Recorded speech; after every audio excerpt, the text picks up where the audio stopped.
Bienvenue sur Africa 24 dans cette nouvelle édition du 12-15 au sommaire de l'actualité. À 3 jours du vote, la menace d'un nouveau report qui planait sur l'élection est confirmée en République démocratique du Congo. Les élections sont à nouveau repoussées. Annonce faite ce jeudi par la commission électorale.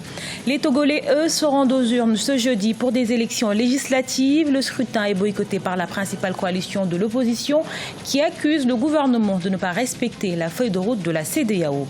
Et puis retour sur la première compétition de jeux vidéo en Afrique qui a eu lieu à Casablanca au Maroc. Ce tournoi qui s'est déroulé le 16 décembre dernier a été remporté par l'équipe tunisienne.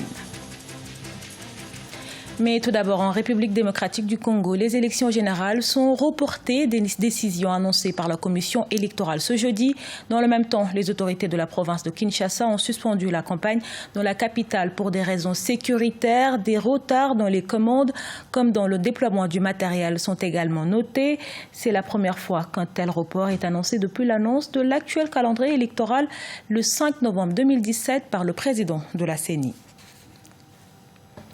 Élections également au Togo. Quelques 3 millions d'électeurs sont appelés aux urnes ce jeudi pour élire leurs députés.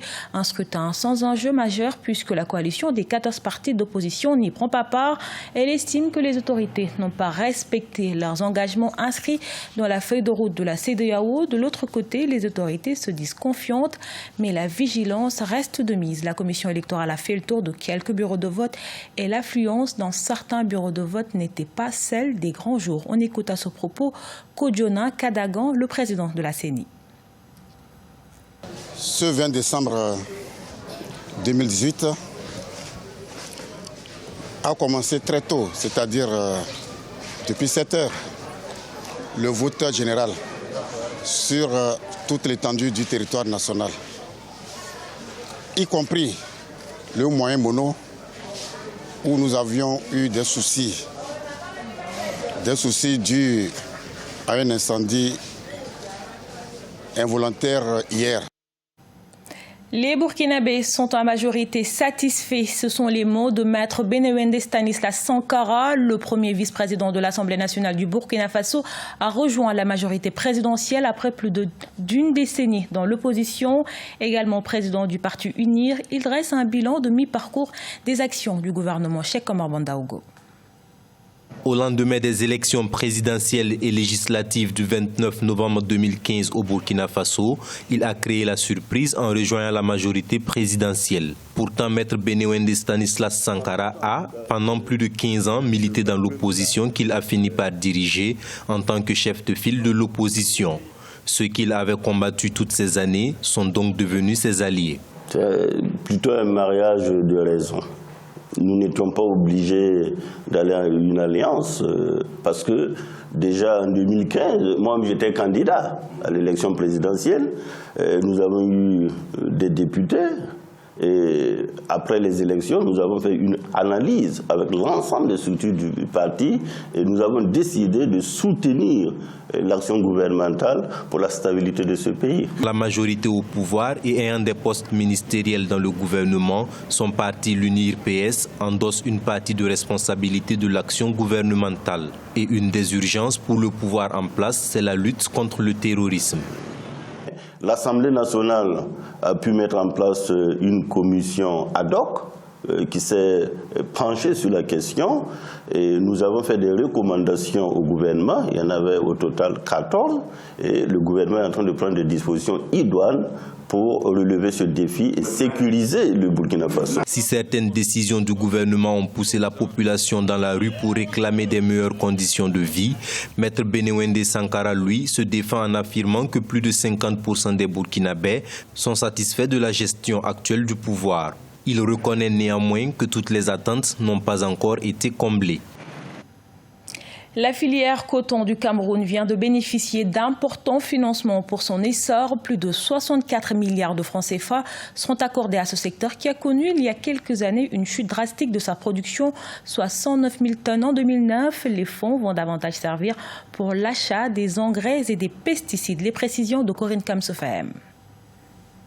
Au Cameroun, la filière coton va dans les tout prochains jours bénéficier d'un important financement, environ 64,2 milliards de francs CFA. Des fonds qui proviennent de la Banque arabe pour le développement économique en Afrique et de la Société internationale islamique de financement du commerce. Cet argent va essentiellement servir à l'acquisition d'intrants agricoles, du coton-graine et de graines de soja. Pour booster la production, il faut que le producteur ait l'engrais à moindre coût. Ça, c'est le premier investissement, à mon avis, en tant que producteur de coton. D'abord, la production au champ et la production secondaire. La culture du coton sort d'une crise qui a conduit à la chute de la production d'environ 109 000 tonnes en 2009. Pour y remédier, la Société de développement du coton, la Sodecoton, a expérimenté de 2013 à avril 2018 le coton génétiquement modifié pour lutter principalement contre les chenilles de la capsule du cotonnier et les adventices. Aujourd'hui, il s'avère qu'avec nos variétés locales, ils sont donc la Q302 qui a de grandes performances. Nous pensons que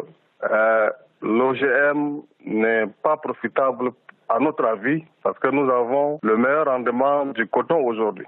La filière coton repose sur plus de 250 000 producteurs. Pour l'année qui s'achève, la Sodecoton s'attend à une production de 260 000 tonnes de coton. Avec le concours de ces nouveaux financements, elle compte déculper cette quantité au cours des prochaines années. Au Tchad, des centaines d'étudiants venus de tout le pays ont concouru à une compétition de plaidoirie en droit international humanitaire organisée par les universités et les organisations internationales. Ce concours vise à promouvoir auprès des étudiants et le public tchadien les principes fondamentaux des droits humains. Mahamat Ramadan et Nathalie Mo. Les universités tchadiennes et le ministère de l'Enseignement supérieur, en partenariat avec le Comité international de la Croix-Rouge, ont organisé un concours de plaidoirie en droit international humanitaire. L'objectif de cette compétition, qui a duré une semaine, est d'aider les étudiants et le public à s'approprier les principes des droits humains, souvent méconnus ou mal interprétés. Le Tchad qui accueille les réfugiés essaye de faire enseigner davantage cette matière dans les modules fondamentaux.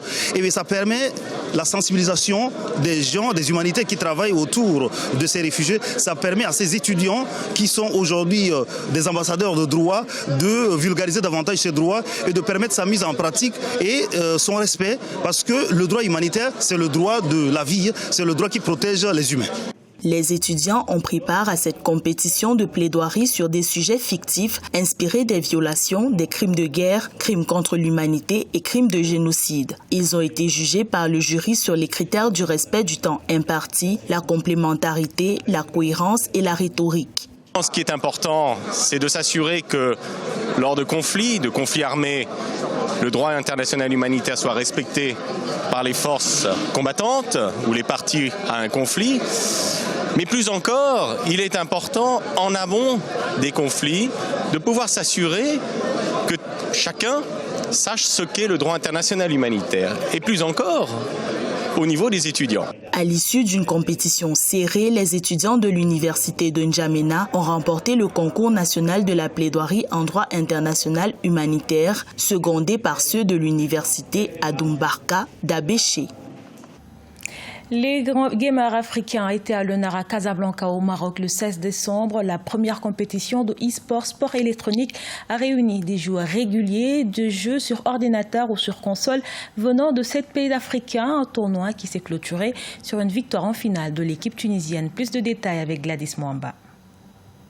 La première compétition de jeux vidéo en Afrique, dénommée ISWC Africa, a été organisée le 16 décembre à Casablanca au Maroc. Un événement organisé en partenariat avec le pionnier des compétitions gaming dans le monde, eSport World Convention. Des gamers de 7 pays africains se sont affrontés sur l'un des jeux vidéo les plus populaires au monde, Counter-Strike, un événement grand public qui a rassemblé près de 100 000 personnes selon les organisateurs. Dans cet événement, on a voulu que ça soit ouvert au public, à toutes les tranches d'âge.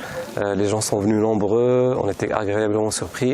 Ils sont venus en famille pour passer un bon moment de partage, de divertissement, de découverte. À l'initiative de Inui, le deuxième opérateur de télécommunications marocain, cette compétition régionale s'est déroulée pendant l'Africa Gaming Fest. Après des semaines de compétition, le tournoi s'est achevé sur le sacre de l'équipe tunisienne Limitless GG, qui en plus de son titre de champion d'Afrique, a perçu la somme de 7 000 $. La compétition, franchement, l'événement en général, globalement, il était assez impressionnant vu que c'est pas tous les jours qu'on a des tournois en LAN, ça veut dire en réel.